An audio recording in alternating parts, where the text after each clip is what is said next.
आप सुधरने को तैयार हो जाएं, आप में तुरंत उम्मीद जग जाएगी कि दुनिया भी सुधरेगी। कोई आपको मिले और कहे इस दुनिया में कुछ नहीं हो सकता, तो साफ समझ लेना कि वो ये कह रहा है कि मेरा कुछ नहीं हो सकता। कोई मिले और कहे कि मेरी बीवी सुधरने से रही, तो साफ समझ लेना कि वो कह रहा है मैं सुधरने से रहा। जो सुधरने लगेगा उसको तत्काल दिख जाएगा कि सब सुधर सकते हैं, सबको सुधरना चाहिए, सब सुधरने को आतुर हैं। निर्मलता का, निर्दोषता का स्वाद ऐसा होता है कि फिर वो स्वाद तुम सब में बांटना चाहते हो। तुमसे ये बर्दाश्त ही नहीं होगा कि तुम तो निर्मल हो गए और बाकी सब मलिन रहे। तो तत्काल तुम में उम्मीद जग जाएगी। उम्मीद से आगे श्रद्धा।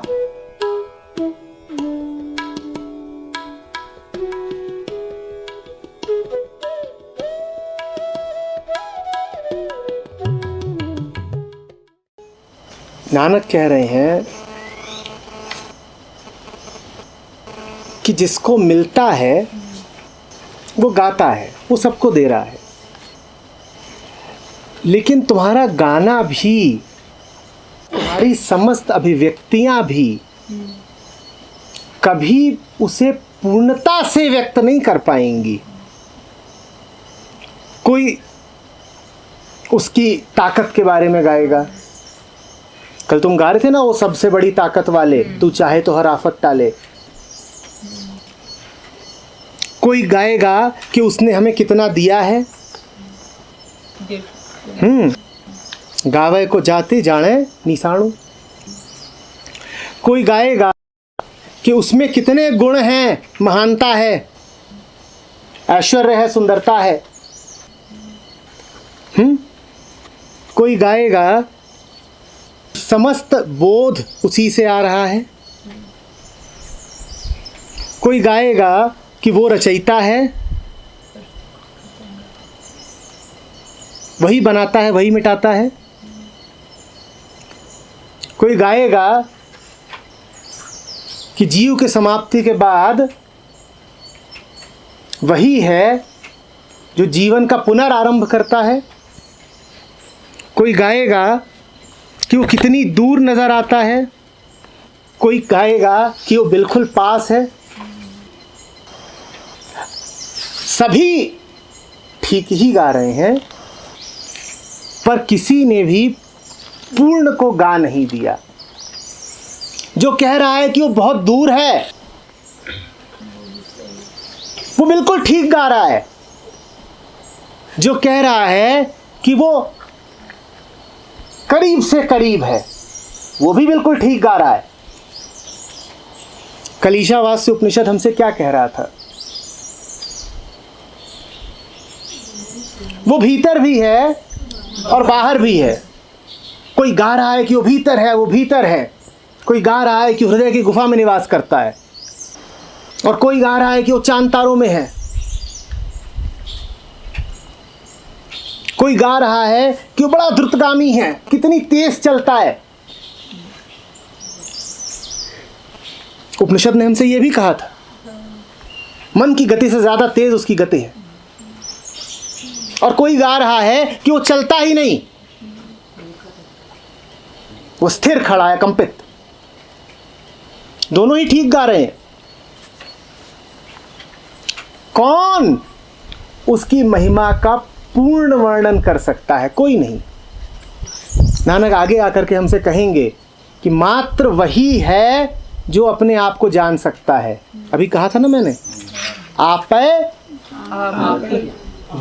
आप जानो। तो पूरा पूरा उसे तुम तो जान नहीं सकते, पर तुम गाओ। तुम तब भी गाओ। तुम्हारा गाना हमेशा आंशिक होगा, लेकिन गाओ।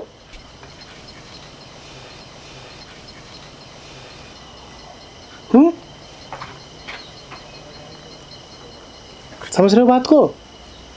गाते गाते गाते गाते तुम वहां पहुंच जाओगे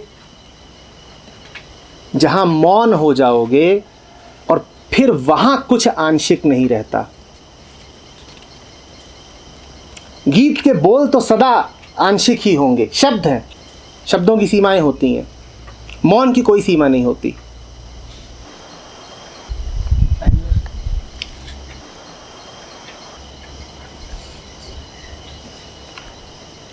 उसके के गीत गाओगे तो मौन को पा जाओगे। गीत भले अधूरा होगा पर मौन पूरा होगा।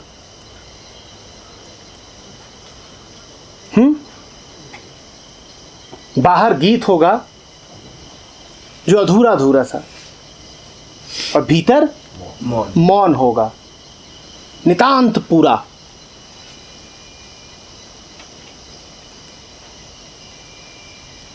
और दोनों एक साथ होंगे।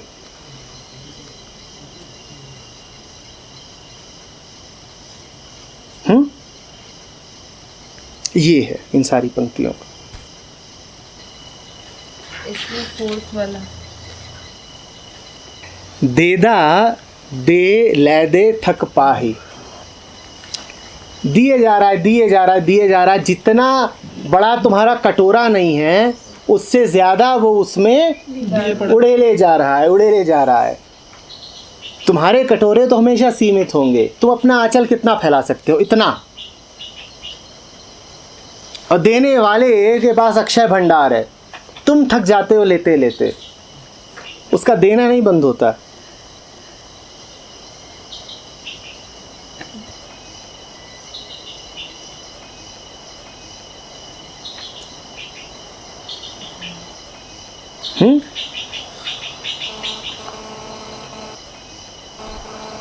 तुम पात्र हो। पात्र, पात्र माने कटोरा, बर्तन। तुम पात्र हो, पात्रता तुम्हारी है।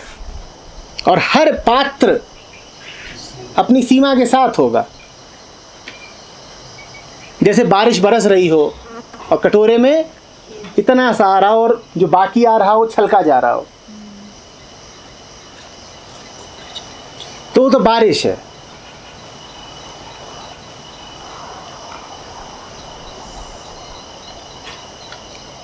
लूटो, जितना ले सकते हो पियो। कल कबीर कह रहे थे ना, मदवा पी गई बिन तोले। नापने की जरूरत ही नहीं। असंख्य को, असीमित को नापा नहीं जाता। वहां नापने तौलने का कोई मतलब ही नहीं है। जितना चाहिए उठाओ, ले जाओ, जाओ।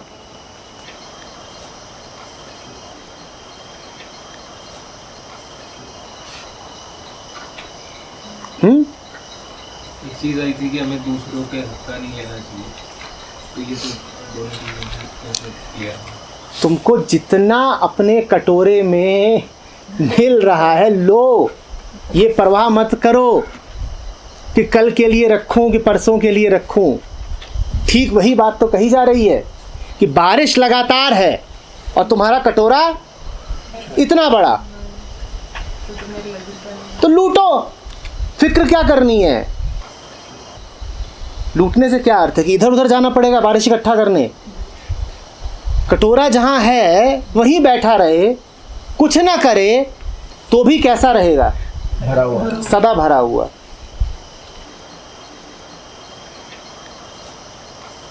तुम्हें मिलता रहेगा। पर यहां ऐसे भी कटोरे हैं जो खुद खाली हैं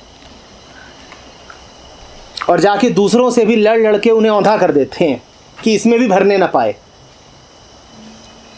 कटोरे को मिले उसके लिए एक शर्त तो है ही ना, क्या? उसका मुंह ऊपर की ओर खुला रहे प्रार्थना में, कि जैसे सीप जब खुली होती है तो उसमें बूंद पड़ती है और कहते हैं कि मोती बन जाती है। पर उसके लिए एक अनिवार्यता होती है, क्या? सीप का मुंह आसमान की ओर हो।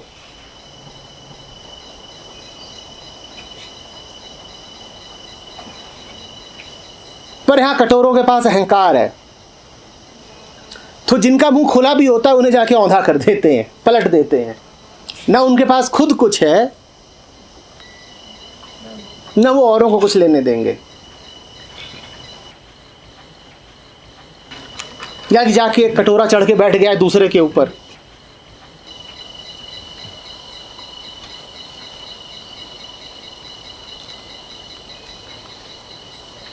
मस्त रहो, मगन रहो, पाते रहो, गाते रहो और छक के पियो।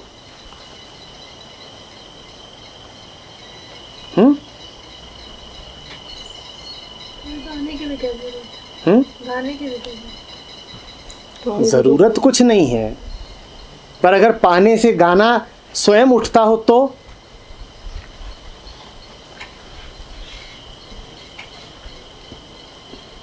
ज़रूरत तो अपूर्णता में होती है, कोई कमी है, कमी का नाम होता है ज़रूरत। और अगर गाना ज़रूरत से ना उठता हो तो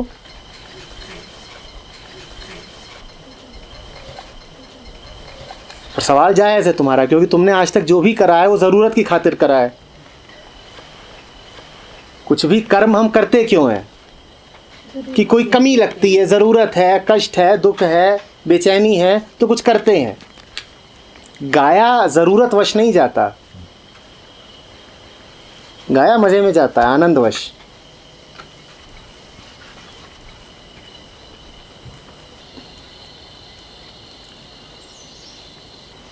बोलो।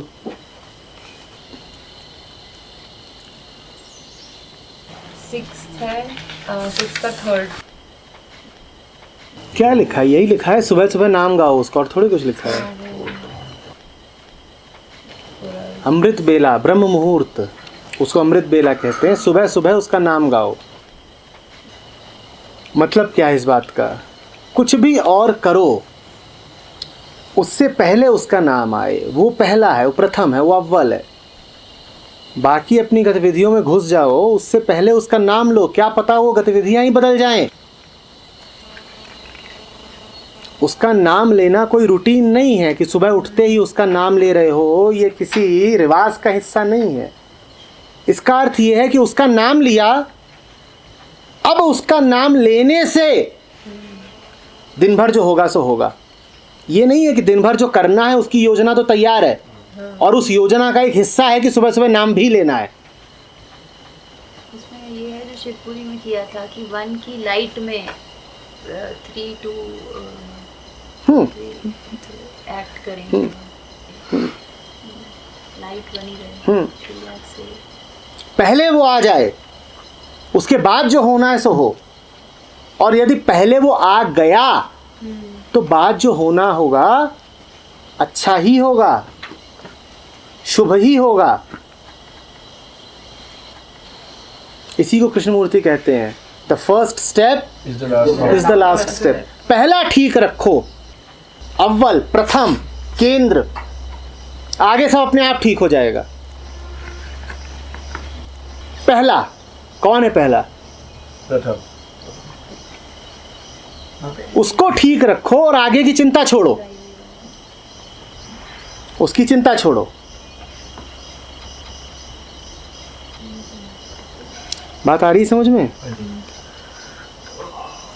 इसको कबीर क्या कहते हैं? एक साधे सब सधे।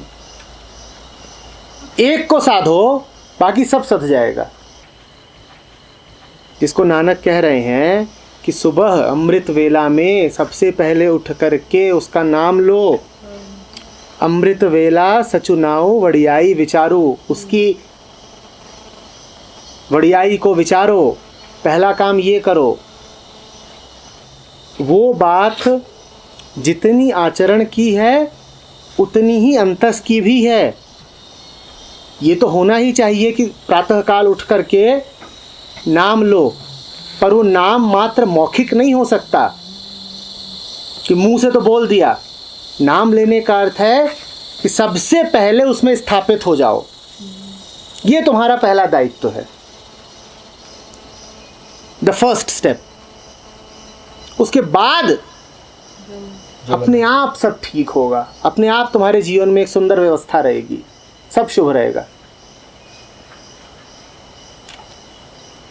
So this can also denote that before you do anything, this should be the first thing to be done. Obviously, always the first, always the central, always the most important. जो अमृत बेला होती है वो एक बहुत अच्छा मौका होती है याद करने के लिए। क्यों? वो बिंदु होता है जहाँ पर द्वैत के दो सिरे मिल रहे होते हैं। कल किसी ने कहा और बिल्कुल ठीक कहा कि दिन कभी रात को नहीं जानता, रात कभी दिन को नहीं जानती। किसने कहा था? तो ये इसी में था, उपनिषद में। उपनिषद में था। है ना? दिन कभी रात को नहीं जानता, रात कभी दिन को नहीं जानती। पर एक बिंदु होता है जहाँ रात और दिन गले मिलते हैं, वो ब्रह्म मुहूर्त कहलाता है। वो बिंदु होता है जहाँ पर द्वैत के दो सिरे एक क्षण के लिए करीब आ जाते हैं। याद रखना, रात में ऐसा कुछ नहीं होता जो ये सूचना दे कि दिन आने को है। रात रात होती है, तुम रात को देखो, कहीं से तुम्हें दिन नहीं दिखाई देगा। और अभी दिन है, दिन में कहीं रात की झलक नहीं है। अप्रत्याशित घटना घट जाती है, जादू हो जाता है। रात की कोख से दिन निकल आया, ये कैसे हो गया? यही ब्रह्म का काम है, यही जादू।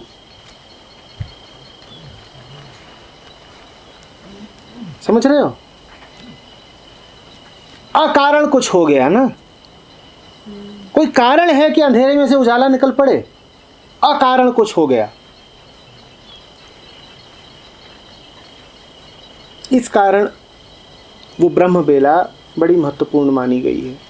और दूसरे कारण तो हैं ही कि सो करके उठते हो, मन ताज़ा रहता है, थकान कम रहती है, वो सब लेकिन बाद की बातें हैं। ये जो परंपरा रही है कि सुबह और सांझ पूजा की जाए, उसके पीछे समझ यही रही है कि ये दोनों संधि काल होते हैं, जब दो विपरीत ध्रुव मिलते से होते हैं।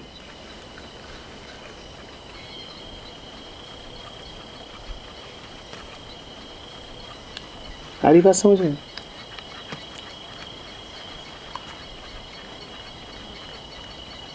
इसका ये नहीं अर्थ है कि सुबह नाम लेके खत्म करो।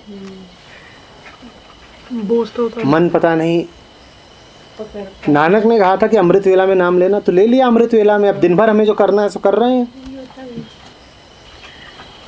इसका ये अर्थ ना कर लेना हर वेला अमृत वेला है, लगातार नाम लेना है।